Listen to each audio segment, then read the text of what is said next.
നമസ്കാരം. Retirement planning 101 for 30+ age group. ഇന്ന് 30 വയസ്സിലധികമായ സുഹൃത്തുക്കളോടാണ് എനിക്ക് പറയാനുള്ളത്. നിങ്ങളുടെ റിട്ടയർമെന്റ് പ്ലാനിംഗ് ഇന്ന് തന്നെ തുടങ്ങുക. കാരണം കോമ്പൗണ്ടിംഗ് എഫക്റ്റ് കൂടുതൽ നേടാൻ അതാണ് ഉത്തമം. ഇപ്പോൾ നിങ്ങൾ 5000 രൂപ വെച്ച് മാസം സേവ് ചെയ്യാൻ തുടങ്ങിയാൽ 25 വർഷം കഴിയുമ്പോൾ 1 കോടിയിലേക്ക് എത്താൻ നിങ്ങൾക്ക് സാധിക്കും. നിങ്ങളുടെ ഗോള് സ്പ്ലിറ്റ് ചെയ്യുക. ചൈൽഡ് എഡ്യൂക്കേഷൻ, റിട്ടയർമെന്റ് എന്ന രീതിയിൽ വെവ്വേറെയായിട്ട് സേവ് ചെയ്യാൻ ശ്രമിക്കുക. ഇൻഷുറൻസിന് പ്രയോറിറ്റി നൽകുക. കാരണം ഒരു ഫൗണ്ടേഷൻ സ്ട്രോങ് ആയിരുന്നാൽ മാത്രമാണ് അതിന് മുകളിലേക്ക് കെട്ടിപ്പടുക്കാനായിട്ട് കഴിയുള്ളൂ. അപ്പോൾ അതുകൊണ്ട് ഇൻഷുറൻസ് ബേസിൽ നമ്മൾ സ്ട്രോങ് ആയിട്ട് ഫൗണ്ടേഷൻ കെട്ടണം.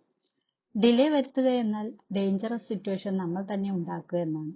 പല ആളുകളും പിന്നീടാവട്ടെ എന്ന് പറഞ്ഞ് മാറ്റിവെക്കുകയാണ് ഇൻഷുറൻസിന്റെ കാര്യത്തിൽ ചെയ്യുന്നത്. അതുകൊണ്ട് തന്നെ അവരുടെ ഭാവി ജീവിതത്തിലേക്ക് അത് വളരെ ഡേഞ്ചറസ് ആയ ഒരു സിറ്റുവേഷൻ ഉണ്ടാക്കിക്കൊണ്ടിരിക്കുകയാണ്. 30+ എന്നത് ഗോൾഡൻ ഏജ് ആണ്. റൈറ്റ് ടൈമിൽ റൈറ്റ് ഡിസിഷൻ എടുക്കാനുള്ള ഏജ്. കൂടുതൽ വിവരങ്ങൾക്ക് ഞങ്ങളെ കണക്ട് ചെയ്യുക. അടുത്തൊരു എപ്പിസോഡിൽ കാണും വരെ ടേക്ക് കെയർ. ബൈ.